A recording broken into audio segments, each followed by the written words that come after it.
Hello दोस्तों, स्वागत है आप सभी का आपके अपने YouTube channel future foundation centre में। दोस्तों, आज का क्लास आपका क्लास 10th साइंस का होने जा रहा है, ठीक है।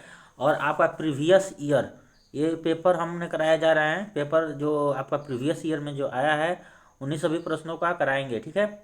यानी कि आपका पेपर सेट है 824, ठीक है। 824 ईपी आप गूगल गूगल पे भी सर्च कर देख सकते हैं। 824 ईपी जब सर्च करेंगे, ठीक है, तो ये आपका प्रश्न सभी आएगा, बहुविकल्पी प्रश्न, ठीक है। तो ये आप सभी लोग अपने दोस्तों मित्रों के पास शेयर कीजिएगा, और चैनल पर नया है तो चैनल को सब्सक्राइब कीजिएगा, ठीक है।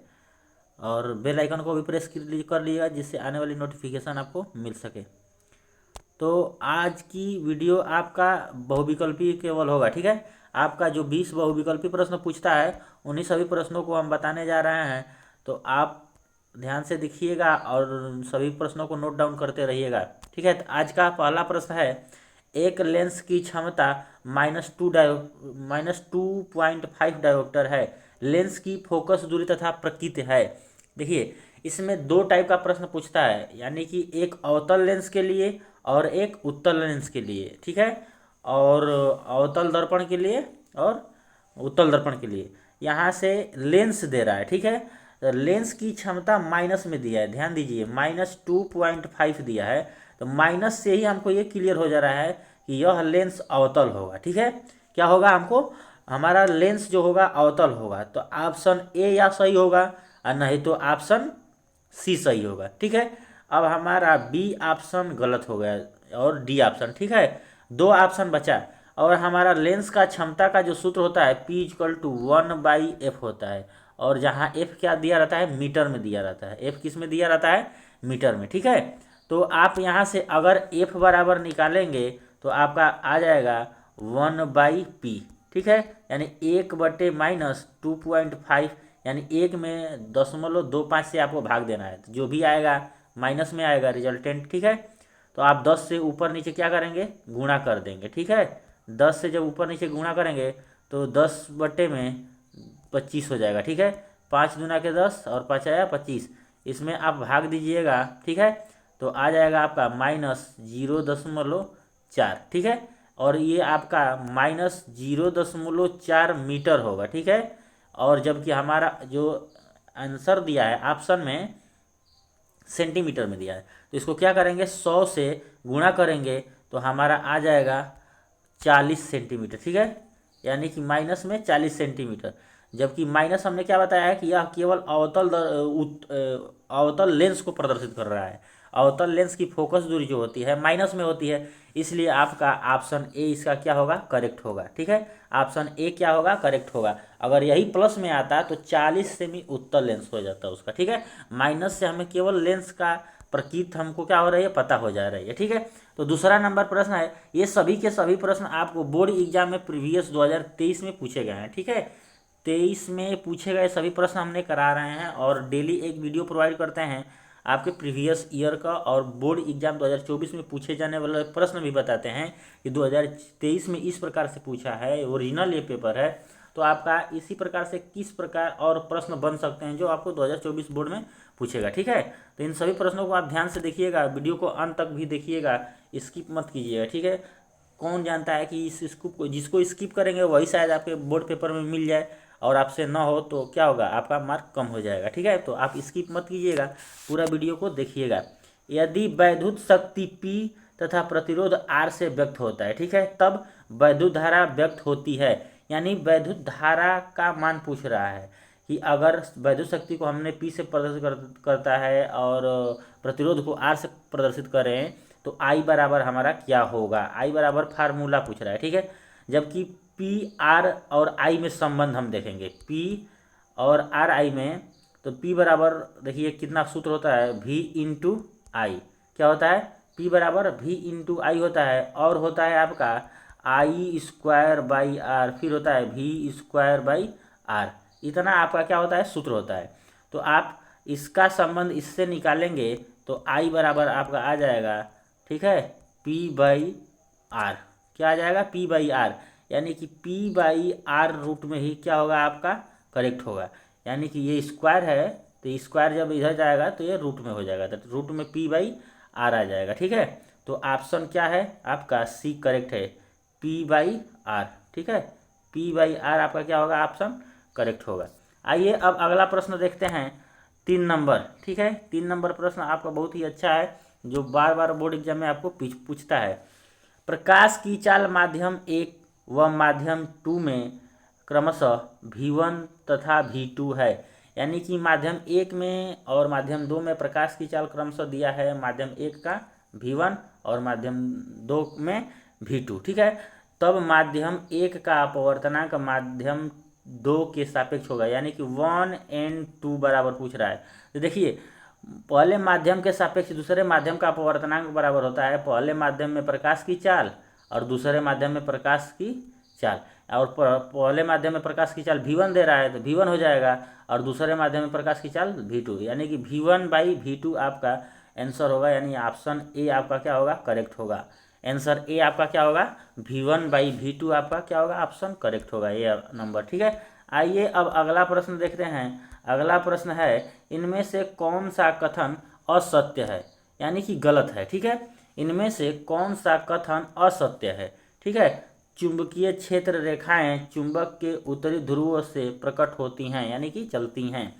और बी ऑप्शन दिया है, चुंबकीय क्षेत्र रेखाएं चुंबक के भीतर दक्षिण से उत्तरी ध्रुव की ओर चलती हैं। सी ऑप्शन दिया है, चुंबकीय क्षेत्र रेखाएं परस्पर एक दूसरे को प्रतिच्छेदित करती हैं। तो देखिए, यही ऑप्शन क्या होगा आपका, गलत होगा, यानी कि असत्य होगा, क्योंकि चुंबकीय जो रेखाएं होती हैं कभी एक दूसरे को काटती नहीं हैं। क्या होता है, एक दूसरे को कभी काटती नहीं है, जबकि ये कह रहा है कि एक दूसरे को प्रतिच्छेदित करते हैं, मतलब काटती हैं। ठीक है, यही ऑप्शन क्या है, असत्य पूछा है, तो ऑप्शन सी आपका क्या होगा, करेक्ट होगा इस प्रश्न का। आइए अब अगला प्रश्न देखते हैं। अगला प्रश्न है आपका 5 नंबर। 5 नंबर प्रश्न पूछ रहा है कि इनमें से किस दर्पण का दृष्टि क्षेत्र अधिकतम होता है। इनमें से किस दर्पण का दृष्टि क्षेत्र अधिक होता है। तो देखिए, दर्पण में अधिक दृष्टि क्षेत्र की हम बात करें तो उत्तल दर्पण का होता है। किसका होता है, उत्तल दर्पण का। उत्तल दर्पण का अधिक दृष्टि क्षेत्र अधिक होने के कारण क्या होता है कि उसको साइड मिरर के रूप में प्रयोग किया जाता है। जैसे आप बाइक चलाते हैं तो बाइक के साइड में दोनों तरफ देखते हैं ना, साइड मिरर लगा रहता है, वह उत्तल दर्पण ही होता है। और उत्तल दर्पण का इसलिए प्रयोग किया करते हैं कि उसका पीछे का दृष्टि क्या होता है, यानी कि दृष्टि क्षेत्र उसमें अधिक आ जाता है। ठीक है, क्योंकि वह कर्व में होता है ना पीछे से, इसलिए उसका क्या होता है, दृष्टि क्षेत्र अधिक हो जाता है। ठीक है, इसीलिए इसका प्रयोग किया जाता है। तो 5 नंबर प्रश्न का ए ऑप्शन क्या होगा, करेक्ट होगा। दूसरा नंबर प्रश्न बहुत ही अच्छा है, थोड़ा सोचने वाली है, लेकिन आपको घबराना नहीं है, हम बता रहे हैं वैसे आपको करना है। बहुत लोग ऐसे होता है कि विद्युत का प्रश्न होता है बहुत आसान, लेकिन छोड़ कर चले जाते हैं, उन लोगों को समझ में नहीं आता है। तो ये प्रश्न बार बार पूछा गया है। ठीक है, देखिए, R व 2R ओम के प्रतिरोधों को श्रेणी क्रम में जोड़ने पर कुल प्रतिरोध R1 तथा समांतर क्रम में जोड़ने पर R2 हो। यानी कि जो R और 2R प्रतिरोध जो दिया है दो, इसको कह रहा है कि एक बार इसको जोड़िए श्रेणी क्रम में तो R1 होगा। ठीक है, यानी R1 के बराबर होगा। उसके बाद से समांतर क्रम में जोड़ने पर R2 के बराबर होगा। ठीक है, तो पूछ रहा है कि R1 बटे में R2 का मान क्या होगा। तो देखिए, R1 और R2 को जोड़ेंगे, जैसे R1 हम जोड़ें तो क्या होगा, R + 2R होगा, तो हमारा R1 का मान आ जाएगा 3R। ठीक है, उसके बाद से हम अगर ये इसको समांतर क्रम में जोड़ें तो 1/R = होगा 1/R + 1/2R। ठीक है, इसको जब जोड़िएगा आप तो आएगा कुछ। ठीक है, इसका रिजल्टेंट यानी R = उसके बाद से आप क्या कीजिएगा कि R1 बटे R2 का मान निकालिएगा। ठीक है, क्योंकि यह R1 बटे R2 का ही मान पूछ रहा है। तो उसके बाद से क्या कीजिएगा, 3R बटे में R2 का कुछ मान आएगा, उसको रख करके सॉल्व करेंगे तो आपका इसका मान आएगा 9/2। क्या आएगा, 9/2 आएगा। ठीक है, तो इसको आप सॉल्व कीजिएगा। अगर आपको ये श्रेणी क्रम संयोजन और समांतर क्रम संयोजन नहीं पता होगा तो आप कमेंट बॉक्स में जरूर बताइएगा, इस पर भी हम वीडियो पूरा डिटेल में बता देंगे। आपको क्या होगा, इस पर न्यूमेरिकल पूछा जाता है। ठीक है, तो ये भी आपको क्या होगा, क्लियर हो जाएगा। ठीक है, आइए अब अगला प्रश्न देखते हैं। अगला प्रश्न है आपका 7 नंबर। ठीक है, धारावाही वृत्ताकार कुंडली में फेरों की संख्या n गुना बढ़ाने पर कुंडली के केंद्र पर चुंबकीय क्षेत्र ठीक है। यानी कि कुंडली में फेरों की संख्या अगर हम n गुना बढ़ाया जाए यानी बढ़ाएं तो केंद्र पर चुंबकीय क्षेत्र पर क्या प्रभाव पड़ेगा, ठीक है। तो देखिए जब हम फेरों की संख्या बढ़ाते हैं यानी n गुना करते हैं तो क्या होता है कि चुंबकीय क्षेत्र का मान n गुना ही बढ़ जाता है। यानी कि जितना गुना करेंगे उतना ही गुना क्या होता है, चुंबकीय क्षेत्र का मान बढ़ जाता है। यानी कि ऑप्शन ए क्या होगा, करेक्ट होगा, ठीक है। ऑप्शन ए क्या होगा, करेक्ट होगा। आइए अब अगला प्रश्न देखते हैं 8 नंबर। 8 नंबर प्रश्न का आप सभी लोग को बताना है कि कौन सा ऑप्शन करेक्ट होगा, ठीक है। ऑप्शन जैसे क्या कह रहा है कि CH3 CH2OH का IUPAC नाम, CH3 CH2OH का IUPAC नाम पूछ रहा है, ठीक है। तो देखिए ये जो है इसमें हमारा OH क्या है, क्रियात्मक समूह है, ठीक है। OH क्रियात्मक समूह है और यह जो है यह क्या है, एल्कोहल का है। किसका है, एल्कोहल का, ठीक है। और इसका सामान्य सूत्र होता है CnH2n+1OH। क्या होता है इसका सामान्य सूत्र, CnH2n+1OH होता है, ठीक है। तो आपका एथेनॉल होगा, क्या होगा, एथेनॉल, क्योंकि यह एल्कोहल ग्रुप का क्या है, सदस्य है, ठीक है। क्या है, एल्कोहल का, ठीक है। इसको क्या बोलते हैं, एल्कोहल, ठीक है। तो आपका क्या होगा CH3, इसको फिर लिख सकते हैं इसको किस प्रकार से, CH2, ठीक है। कितना कार्बन, 2, तो C2H5OH, ठीक है। क्या है, C2H5OH, एल्कोहल भी इसको बोलते हैं, यानी एथेनॉल इसका IUPAC नाम होगा। तो ऑप्शन ए क्या होगा आपका, करेक्ट होगा, ठीक है। एथेनॉल इसको बोलेंगे यानी IUPAC नाम इसका एथेनॉल होगा। देखिए ये प्रश्न बहुत ही अच्छा है और इसको आपको बताना है कि निम्नलिखित में से कौन सी एक दहन अभिक्रिया है। यानी कि 3 आपका रिएक्शन दिया हुआ है और इसमें से पूछ रहा है कि आपका दहन कौन सा होगा, ठीक है, कौन सा होगा। देखिए 8 नंबर प्रश्न में थोड़ा क्रियात्मक समूह जो है इसमें क्या है, OH है, ठीक है, OH। तो ये हाइड्रॉक्सिल समूह है, इसको बोलते हैं हाइड्रॉक्सिल, ठीक है, हाइड्रॉक्सिल, ठीक है, हाइड्रॉक्सिल समूह इसको बोलते हैं, ठीक है। इसका बताइए, और इसको बहुत ही अच्छा प्रश्न है जो प्रकाश संश्लेषण में प्रयोग किया जाता है, ठीक है। तो दहन अभिक्रिया यानी जिसमें प्रकाश भी निकलेगा उष्मा भी निकलेगा वो आपका दहन अभिक्रिया होगा। तो मेथेन को जब ऑक्सीजन की उपस्थिति में जलाएंगे तो कार्बन डाइऑक्साइड और क्या होता है, जल बनता है, उष्मा और प्रकाश निकलती है, ठीक है। तो ये आपका क्या है, दहन की प्रक्रिया है, ठीक है। क्या होता है, दहन की प्रक्रिया होती है जब मेथेन को जलाते हैं, ठीक है, ऑक्सीजन की उपस्थिति में, तो इसको दहन की अभिक्रिया कहते हैं। और दहन की अभिक्रिया में क्या होता है, प्रकाश निकलता है, ठीक है। आइए अब अगला प्रश्न 10 नंबर। 10 नंबर में कह रहा है कि एक समूह में ऊपर से नीचे जाने पर परमाणु का साइज बढ़ता है क्यों। यानी कि जब हम वर्ग में ऊपर से नीचे जानते हैं तो परमाणुओं का साइज क्यों बढ़ता है, आपको ये बताना है। तो देखिए ऑप्शन ए दिया है कि समूह में नीचे जाने पर एक नया कोष जुड़ जाता है, तो यही ऑप्शन क्या होगा, करेक्ट होगा। बाकी तीनों ये गलत है, ठीक है। अब समझिए कि ऊपर से जब नीचे जाते हैं तो कोष का क्या साइज कैसे बढ़ता है, ठीक है। तो देखिए जब हम ऊपर से नीचे जाते हैं वर्ग में तो हमारा क्या होता है, परमाणुओं का साइज बढ़ता है। क्यों बढ़ता है, जैसे मान लीजिए प्रथम कोष की, प्रथम यानी कि क्या बात करें वर्ग की, तो लिथियम है, ठीक है। कौन कौन सा तत्व है, लिथियम, उसके बाद से सोडियम, उसके बाद से पोटेशियम, ठीक है। क्या है, पोटेशियम। तो लिथियम का परमाणु क्रमांक की हम बात करें तो 3 होता है और इसका इलेक्ट्रॉनिक विन्यास जरूर करेंगे तो पहले कोष में कितना होगा, 2 इलेक्ट्रॉन और दूसरे में 1। और सोडियम की हम बात करें तो सोडियम का इलेक्ट्रॉनिक विन्यास क्या होता है, 11 होता है। पहले कोष में क्या होगा, 2 इलेक्ट्रॉन और दूसरे में 8 इलेक्ट्रॉन और तीसरे में कितने इलेक्ट्रॉन भरेंगे, 1 इलेक्ट्रॉन।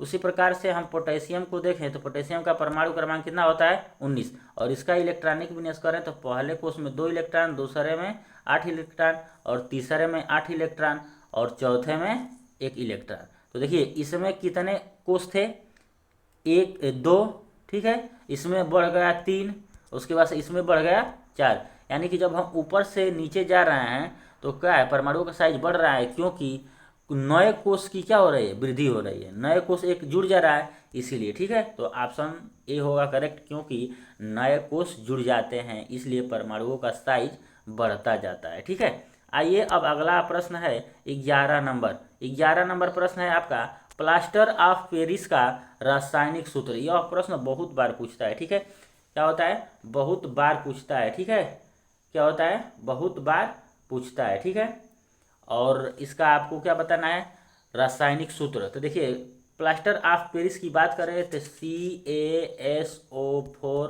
Dot half H2O। ठीक है, क्या होता है, प्लास्टर ऑफ पेरिस का रासायनिक सूत्र CaSO4 हाफ H2O। ठीक है, तो ऑप्शन आपका डी क्या होगा, करेक्ट होगा, ये बट्टे में 2 है। ठीक है, हाफ H2O। ठीक है, क्या है, half H2O, CaSO4 dot half H2O। इसको हेमीहाइड्रेट यानी कैल्शियम सल्फेट हेमीहाइड्रेट भी कहते हैं। इसका रासायनिक नाम क्या है, कैल्शियम सल्फेट हेमीहाइड्रेट। ठीक है, और देखिए जिप्सम का भी पूछता है इसमें, क्या पूछता है, जिप्सम का। ठीक है, जिप्सम का पूछता है रासायनिक सूत्र। तो जिप्सम का रासायनिक सूत्र आपका होता है CaSO4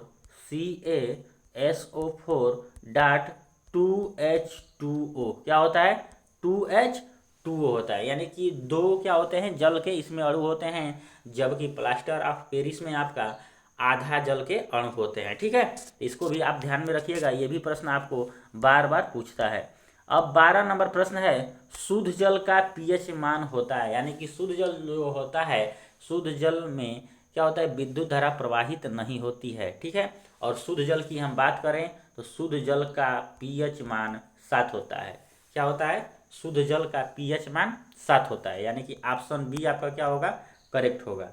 बी ऑप्शन क्या होगा आपका, करेक्ट होगा। और 7 से जैसे कम होगा तो वो अम्ल में आता है, और 7 से अधिक हो जाता है तो वो क्षार में आता है, यानी उसको क्षार कहा जाएगा। ठीक है, पीएच मान जब बढ़ेगा तो क्षार होता जाएगा, और जितना भी बढ़ेगा उतना ही अधिक होगा। ठीक है, अब अगला प्रश्न है आपका एल्डिहाइड में क्रियात्मक समूह है। एल्डिहाइड में क्रिया प्रकार, ये क्या है, प्रकार्यात्मक यानी क्रियात्मक समूह पूछ रहा है। ठीक है, ये मिस्टेक हुआ है प्रिंट करने में, टाइपिंग में, क्रियात्मक समूह पूछ रहा है। क्या पूछ रहा है, क्रियात्मक समूह। ठीक है, तो आपको एल्डिहाइड का क्रियात्मक समूह बताना है। ऑप्शन ए दिया है बॉन्ड OH, और बी ऑप्शन दिया है आपका HC डबल बॉन्ड CH। ठीक है, और सी ऑप्शन दिया है आपका CHO। ठीक है, बॉन्ड CHO। तो देखिए क्रियात्मक समूह की बात करें एल्डिहाइड में तो उसका बॉन्ड CHO होता है। ठीक है, क्या होता है, एल्डिहाइड का क्रियात्मक समूह CHO होता है। ठीक है, इसको याद रखिएगा, एक का क्या है, हाइड्रॉक्स, क्या हाइड्रॉक्साइड का है। ठीक है, उसके बाद से आइए, ये जो है बी ऑप्शन दिया है, ये एल्किन का है, किसका है, एल्किन का है। ठीक है, किसका है, एल्किन का, बी ऑप्शन जो है एल्किन का है। ठीक है, आइए अब अगला प्रश्न देखते हैं 14 नंबर। 14 नंबर प्रश्न देखते हैं क्या है। 14 नंबर प्रश्न है निम्नलिखित में कौन उत्पादक है। कौन उत्पादक है, आपको उत्पादक बताना है कि उत्पादक किसे कहते हैं। अगर उत्पादक का परिभाषा आप जानते होंगे तो क्या होगा आपका, ऑप्शन आपका पता चल जाएगा कि कौन सा ऑप्शन करेक्ट होगा। तो देखिए उत्पादक की हम बात करें तो हरे पौधे जैसे शैवाल, घास, पेड़ इत्यादि ऐसे जीव, मतलब जो प्रकाश संश्लेषण द्वारा भोजन अपना स्वयं बनाते हैं, यानी कि वो भोजन के लिए किसी दूसरे पर निर्भर नहीं होते हैं, उसको उत्पादक बोला जाता है। ठीक है, तो उत्पादक जो होते हैं स्वयं भोजन बनाते हैं, तो आपके जो हरे पौधे होंगे इसमें ऑप्शन डी आपका करेक्ट होगा, क्योंकि यह हरे जो पौधे होते हैं किसी और पर निर्भर नहीं होते हैं, यह स्वयं प्रकाश संश्लेषण की प्रक्रिया के द्वारा अपना भोजन क्या करते हैं, बनाते हैं और जीवन यापन करते हैं। ठीक है, तो आपका 14 का डी ऑप्शन करेक्ट होगा। आइए अब अगला प्रश्न 15 नंबर। 15 नंबर प्रश्न देखना है और आपको बताना है कि कौन सा ऑप्शन करेक्ट होगा। और हाँ, आपसे एक रिक्वेस्ट है कि आप सभी लोग अगर वीडियो पसंद आए तो वीडियो को जरूर लाइक कीजिएगा, और यही सभी प्रश्न ही पूछे जाते हैं, और दूसरा इधर उधर कहीं कुछ भटकना की कोई ज़रूरत नहीं है। ठीक है, भटकेंगे तो फिर तैयारी नहीं हो पाएगी। ठीक है। तो आप किसी एक ही चैनल पे अच्छे से पढ़िए और जो भी बताया जा रहा है उसको सभी को नोट डाउन करते रहिए, देख देख करके। और छोड़ देने से क्या होता है कि याद नहीं रहता है, उसको भूल जाएंगे। तो नोट करिए और उसको रिवीजन करते रहिए, रिवीजन में ही आपका क्या होगा, डिवीजन होगा। यानी कि जब रिवीजन करेंगे तो अच्छे क्या होगा, मार्क ग्रहण होगा, जिससे परसेंटेज आपको बनेगा। तो आप सभी लोग क्या कीजिए, इसको नोट करते रहिए, ठीक है। जिससे क्या होगा कि आपको याद करने में बहुत ही आसान हो जाएगा। पेपर के समय आप क्या करेंगे, इसको एक बार देख करके जाएंगे तो आप सभी को क्या कर लेंगे, प्रश्नों को हल कर लेंगे, ठीक है। और मैथ और साइंस का वीडियो अपलोड किया जाता है, आप पूरा वीडियो को देखिए क्या बताया जा रहा है। और जितना भी बताया जा रहा है फैक्ट चीज़ यहाँ पे दी जाती है, जो आपके बोर्ड एग्जाम में हमेशा पूछा जाता है, ठीक है। तो इसका प्रश्न आपको बताना है, यानी कि प्रश्न नंबर 15 का, मटर के लंबे पौधे टी टी और बौने पौधे स्मॉल टी टी के मध्य क्रॉस कराने पर प्रथम संतति पीढ़ी में क्या होता है, मिलेंगे। यानी कि प्रथम संतति पीढ़ी में क्या मिलेंगे, किस प्रकार के पौधे मिलेंगे। तो इसका ऑप्शन ए क्या होगा, करेक्ट होगा, सभी लंबे पौधे मिलते हैं, ठीक है। यानी कि आपका इस कैपिटल टी टी में और स्मॉल टी टी में क्या किया जाए, क्रॉस कराया जाए तो आपके लंबे पौधे क्या होते हैं, लंबे पौधे प्राप्त होते हैं, ठीक है। तो ऑप्शन ए क्या होगा आपका, करेक्ट होगा। आइए अब 16 नंबर प्रश्न देखते हैं। कह रहा है कि निम्नलिखित में से कौन सा जोड़ा प्रकाश संश्लेषण की अभिक्रिया में प्रयोग किया जाता है। यानी कि इसमें से कौन सा जोड़ा है जो प्रकाश संश्लेषण की अभिक्रिया में प्रयोग किया जाता है। तो देखिए, प्रकाश संश्लेषण की अभिक्रिया में जो होता है, जल और कार्बन डाइऑक्साइड CO2, ठीक है, और प्लस H2O का प्रयोग किया जाता है किसमें, प्रकाश संश्लेषण की अभिक्रिया में, ठीक है। क्या होता है, प्रकाश संश्लेषण की अभिक्रिया में जल और कार्बन डाइऑक्साइड का प्रयोग किया जाता है। ऑप्शन सी क्या होगा इसका, करेक्ट होगा। आइए अब अगला प्रश्न देखते हैं। देखिए, इसको बहुत ही कम समय में मैनेज किया जा रहा है, इसलिए कि अब आप सभी को समय नहीं लगाना है, ठीक है। इसलिए कि टाइम कम है और आपको जल्दी जल्दी से पढ़ना है, ठीक है। और सभी को भी हम क्या कर रहे हैं, एक्सप्लेन कर रहे हैं, आप लोग ध्यान से देखिएगा और याद करते रहिएगा। एक सामान्य लिंग कह रहा है, एक लिंग नर पुष्प में नहीं पाया जाता है। यानी कि एक लिंगी नर पुष्प में क्या नहीं पाया जाता है। यानी कि निम्न जो दिया है आपका ये क्या है, ऑप्शन दिया है, इनमें से कौन सा ऑप्शन नहीं पाया जाता है, ठीक है। तो एक लिंगी नर पुष्प में पुंकेसर नहीं पाया जाता है, तो ऑप्शन सी आपका क्या होगा। और बाकी सभी बाह्य दल, पंखुड़ी और वर्तिकाग्र, ये सभी के सभी क्या होते हैं, पाए जाते हैं, ठीक है। ऑप्शन अब बताइए, यानी कि 18 नंबर प्रश्न, इंसुलिन स्रावित होता है, इंसुलिन स्रावित होता है, कहाँ से स्रावित होता है आपको बताना है कि इंसुलिन स्रावित होता है। तो देखिए, इंसुलिन की हम बात करें तो इंसुलिन जो होता है अग्न्याशय से प्राप्त होता है, और अग्न्याशय का दूसरा नाम पैनक्रियाज भी कहते हैं। क्या कहते हैं इसको, पैनक्रियाज, ठीक है, पैनक्रियाज, ठीक है, पैनक्रियाज भी इसको कहते हैं, ठीक है। तो देखिए, ये इंसुलिन स्रावित कब होता है इसको हमको समझना है। अग्न्याशय से तो स्रावित होता है, लेकिन क्यों स्रावित होता है, क्या करता है इसका काम। तो देखिए, जब हम भोजन करते हैं तो क्या होता है कि कुछ देर बाद रक्त में शुगर जैसे बढ़ने लगता है, ठीक है, शुगर और ग्लूकोज की मात्रा जो होती है बढ़ने लगती है।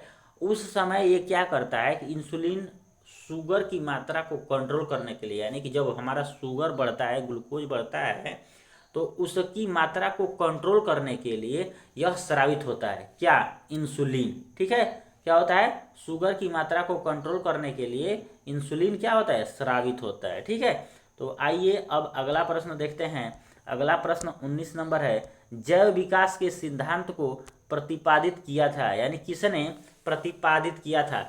ये तो आप सभी लोग जानते होंगे, कौन किए थे, चार्ल्स डार्विन, ठीक है। आपसा होगा ऑप्शन ए क्या होगा आपका, करेक्ट होगा। चार्ल्स डार्विन ने ही क्या किया था, जैव विकास के सिद्धांत को खोज किया था या प्रतिपादन किया था। आज का अंतिम प्रश्न है 824 EW, ठीक है, जो आपका पेपर था 824 EW, ये हमने उसका लास्ट प्रश्न यानी कि 824 EP है, ठीक है, 824 EP, ठीक है। इसको आप गूगल पे सर्च करेंगे तो ये भी प्रश्न आ जाएंगे सभी के सभी। ऑप्शन अब देखिए, यानी कि 20 नंबर प्रश्न कर रहा है कि जीवाश्म ईंधन जलने पर देता है। यानी कि जीवाश्म ईंधन जलने पर क्या देता है आपको बताना है। जीवाश्म ईंधन को अगर हम जलाएं तो उसमें से क्या प्राप्त होगा, यानी कि क्या निकलेगा। तो देखिए, कार्बन के ऑक्साइड और नाइट्रोजन के ऑक्साइड और सल्फर के ऑक्साइड, ये सभी के सभी प्राप्त होते हैं। यानी जब जीवाश्म ईंधन को हम जलाते हैं तो कार्बन के ऑक्साइड भी हमें क्या होता है, उत्पन्न होता है, नाइट्रोजन के ऑक्साइड भी उत्पन्न होता है और सल्फर के ऑक्साइड भी। यानी कि डी ऑप्शन इसका क्या होगा, ये सभी के सभी उपरोक्त सभी क्या होगा, करेक्ट होगा। आशा करते हैं वीडियो समझ में आया होगा। वीडियो पसंद आया होगा तो वीडियो को जरूर लाइक कीजिएगा। चैनल पर नया है तो चैनल को सब्सक्राइब करके बेल आइकन को प्रेस कर लीजिएगा। ठीक है, मिलते हैं अगले वीडियो में। आज का यही अंतिम प्रश्न था और मैथ का भी वीडियो अपलोड कराया जाता है तो उसको भी आप देखते जाइए। ये सभी के सभी आपके बोर्ड एग्जाम में आने वाले प्रश्न कराए जा रहे हैं। ठीक है, तो मिलते हैं अगले वीडियो में। धन्यवाद।